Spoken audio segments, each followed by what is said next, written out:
नमस्कार बंधुओं, आज का आलोच्य विषय है धनात्मक माइक्रोबायोटा अर्थात पॉजिटिव माइक्रोबायोटा, उसके प्रकार एवं उसका सदुपयोग। आगे बढ़ने से पहले मेरा चैनल को सब्सक्राइब कर लें और आइकन बेल को दबा दें। और हाँ दोस्तों, अगर वीडियो अच्छा लगे तो लाइक करें और अधिक से अधिक शेयर करें और हाँ कमेंट करना ना भूलें। बंधुओं, माइक्रोबायोटा थ्योरी का जनक श्री प्रभात सरकार ने के सिद्धांत के अनुसार निर्गुण ब्रह्म की इच्छा हुई अपने आप को अनेक में अभिव्यक्त करने का, तो उस स्थिति का नाम है सगुण ब्रह्म। और सगुण ब्रह्म में तीन शक्तियां हैं, सतोगुणी शक्ति, रजोगुणी शक्ति और तमोगुणी शक्ति। ये तीनों शक्तियों के आपस में घात प्रतिघात के फलस्वरूप कॉस्मिक माइंड की उत्पत्ति हुई। और कॉस्मिक माइंड के द्वारा सबसे पहले आकाश तत्व की उत्पत्ति हुई, इसके बाद वायु तत्व, इसके बाद तेजस तत्व। इन तीनों तत्वों के घनीभूत होने से पहला अति सूक्ष्म जीव की उत्पत्ति हुई, जिसका नाम है माइक्रोबायोटा अर्थात अणुजीवत। इसके बाद जल तत्व, क्षिति तत्व। तो ये जो अणुजीवत हैं, इन माइक्रोबायोटा के घनीभूत होने से अंततः पंच तत्वों के द्वारा पंच महाभूत का सृजन हुआ। उन जो पंच महाभूत है उसका जो सर्वोच्च प्राणी है वह है मनुष्य। निर्गुण से पंच महाभूत तक आने की जो चक्र है, उस सृष्टि चक्र में उसे संचर धारा कहा जाता है। और संचर धारा का सर्वोच्च प्राणी मनुष्य है। अब यहाँ से प्रति संचर धारा मतलब सगुण से निर्गुण की तरफ लौटने की प्रक्रिया शुरू होती है। यही है सृष्टि चक्र, यही है जीवन का यात्रा। तो यहाँ पर मनुष्य को परम पुरुष ने बुद्धि, विवेक, समझदारी दिया, एक उच्च कोटि का शरीर दिया, जिसके द्वारा आध्यात्मिक साधना करके, भक्ति करके, ज्ञान विज्ञान के माध्यम से वह पुनः निर्गुणत्व को प्राप्त कर सकता है, जिसको बोलते हैं परम पद की प्राप्ति, मोक्ष की प्राप्ति या परमानंद की प्राप्ति। क्योंकि आनंद का जो सागर है वह तो निर्गुण ब्रह्म ही है। तो इस दरमियान जब मनुष्य आध्यात्मिक साधना करते करते एक उच्च स्तर पर पहुंच जाता है, और वहां पर पहुंचने के बाद मनुष्य को निर्गुण ब्रह्म तक पहुंचने के लिए, परम पद की प्राप्ति करने के लिए बिल्कुल निष्काम दग्धबीज होना आवश्यक है। मतलब मन में किसी भी तरह के संस्कार नहीं रहना चाहिए। लेकिन बावजूद भी अगर एक उच्च कोटि के साधक के मन में चाहे परमार्थ के लिए या स्वहित के लिए भौतिक संपदा के प्रति अर्थात रुपये पैसे के प्रति मोह माया रह जाता है, आकर्षण रह जाता है, भले ही उसमें हो सकता है कि व्यक्तिगत स्वार्थ न हो, जन कल्याण के लिए ही, तो ऐसी स्थिति में जब उसका देहांत होता है तो वह उसके जो दो तत्व हैं, क्षिति तत्व और जल तत्व, वो तो पृथ्वी में समाहित हो जाते हैं, लेकिन बाकी जो 3 तत्व हैं, आकाश, वायु और तेजस, ये 3 तत्व उसके संस्कार को वहन करते हुए जिस जोनि को प्राप्त करते हैं, वह जोनि देव जोनि कहलाता है स्पिरिचुअल साइंस में। हाँ, इसी को पॉजिटिव माइक्रोबायोटा कहते हैं। तो पॉजिटिव माइक्रोबायोटा जो है, धनात्मक माइक्रोबायोटा, ये 7 तरह के माइक्रोबायोटम का समाहार है। तो उसमें जो पहला है,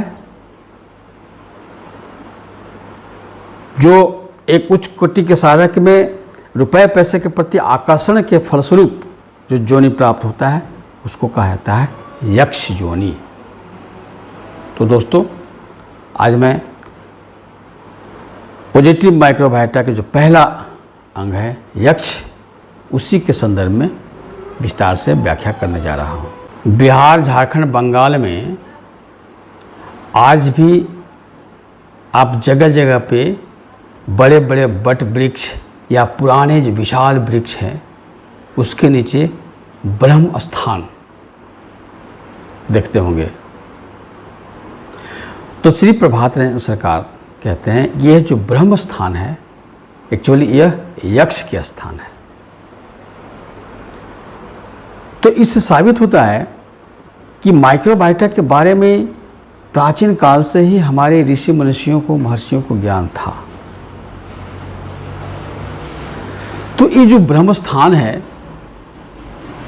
रात में इस जगह पर जाने से लोग भयभीत होते हैं, लेकिन एक्चुअली यह यक्ष का स्थान है और ये पॉजिटिव माइक्रोबायोटा है, इसलिए यह किसी को नुकसान नहीं पहुंचाता है। तो यह जो यक्ष है, चूंकि उच्च कोटि का साधक व्यक्ति धन के चाहत के कारण वह यक्ष योनि को प्राप्त करता है, इसलिए जहाँ पे कोई भक्त भौतिक रुपए पैसे की इच्छा को लेकर के भक्ति करता है, साधना करता है, तो अवश्य ही यह जो यक्ष योनि है, यक्ष देव योनि, उसकी इच्छा को पूर्ति करता है, मतलब धन में वृद्धि होती है। लेकिन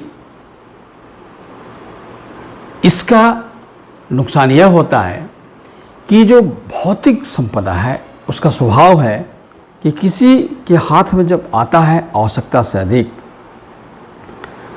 तो मनुष्य की बुद्धि भ्रष्ट कर देता है और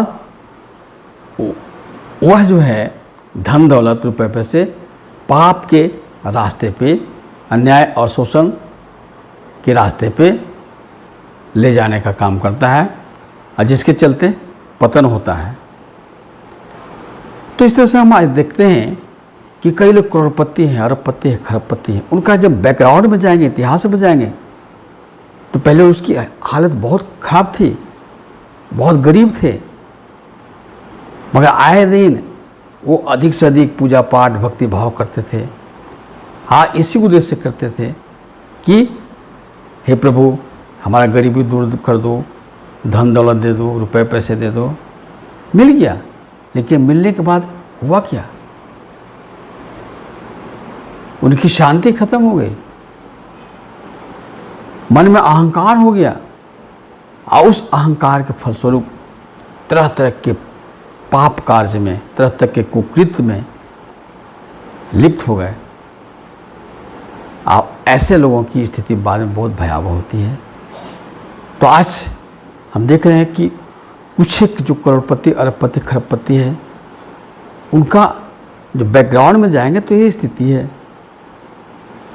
चाहे बिल गेट्स हो या धीरू भाई अंबानी हो या अन्य कई लोग हैं, मगर अभी उनके द्वारा जिस तरह से अन्याय और शोषण अत्याचार किया जा रहा है,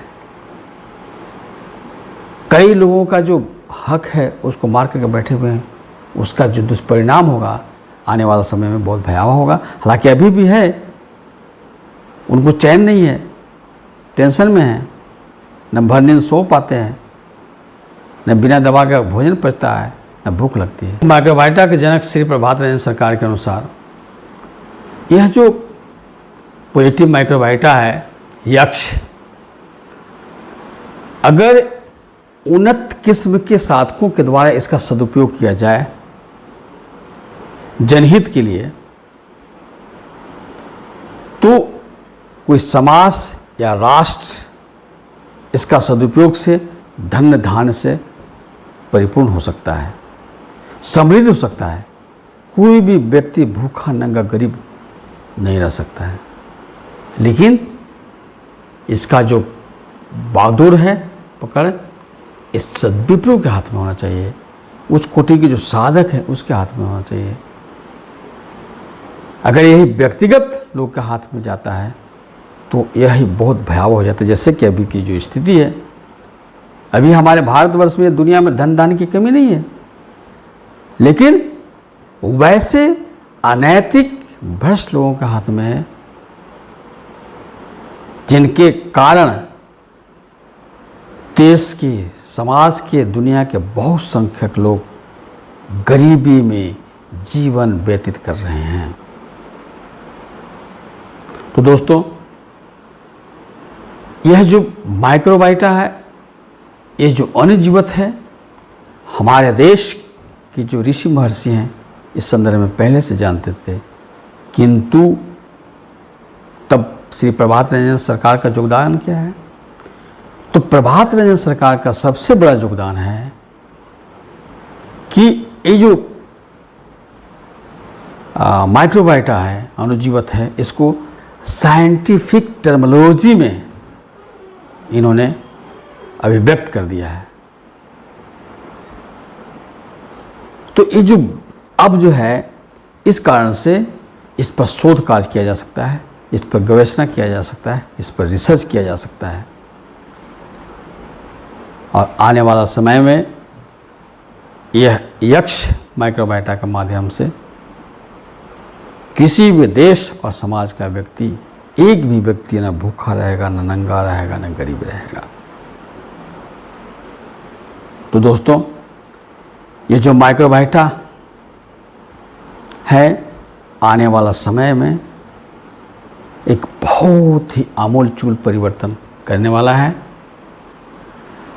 और जो प्रभात रंजन सरकार ने प्रोग्रेसिव यूटिलाइजेशन थ्योरी, अर्थात प्रौथ, जो सामाजिक, आर्थिक, राजनीतिक, सांस्कृतिक दर्शन दिया है, उसके जब आप जड़ में जाएंगे, मूल में जाएंगे, तो पाएंगे कि बिना माइक्रोबायोटा साधना के, बिना माइक्रोबायोटा के प्रौथ मेटेलाइज नहीं हो सकता है। कई लोग कहते हैं ना कि प्रौथ कब आएगा, प्रौथ कब आएगा, इतने दिन हो गए अभी तक प्रौथ आ नहीं रहा है। बंधुओं, प्रौथ इसलिए नहीं आ रहा है क्योंकि माइक्रोबायोटा पर अभी तक कुछ भी कार्य नहीं हो पाया है।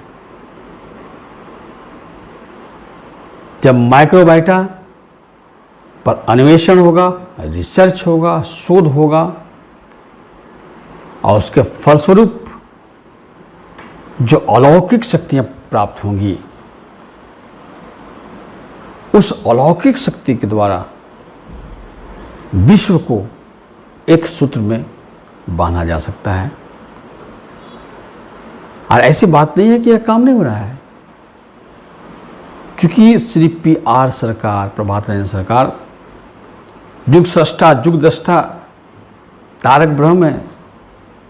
इसलिए जो काम हम आप जैसे मनुष्यों के द्वारा नहीं हो रहा है, वह काम माइक्रोबायोटा के माध्यम से करा रहे हैं।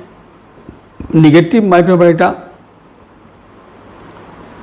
वैसी शक्तियों को ध्वस्त करने का काम कर रहा है जो लाख कोशिश करने के बाद सुधरने वाले नहीं हैं। आप पॉजिटिव माइक्रोबायोटा सृजन का काम कर रहा है, और किसके माध्यम से? वैसे भक्तों के माध्यम से जो दिन रात अपने गुरु के आदेश और निर्देश का पालन करने का भरपूर कोशिश कर रहे हैं। साधना कर रहे हैं, नियमित कीर्तन कर रहे हैं, अधिक से अधिक सेवा कर रहे हैं, सात्विक माहौल पैदा कर रहे हैं, तो ये जो सात्विक और आध्यात्मिक माहौल पैदा करने से जो पॉजिटिव तरंग पैदा हो रहा है, उसके द्वारा पॉजिटिव माइक्रोबायोटा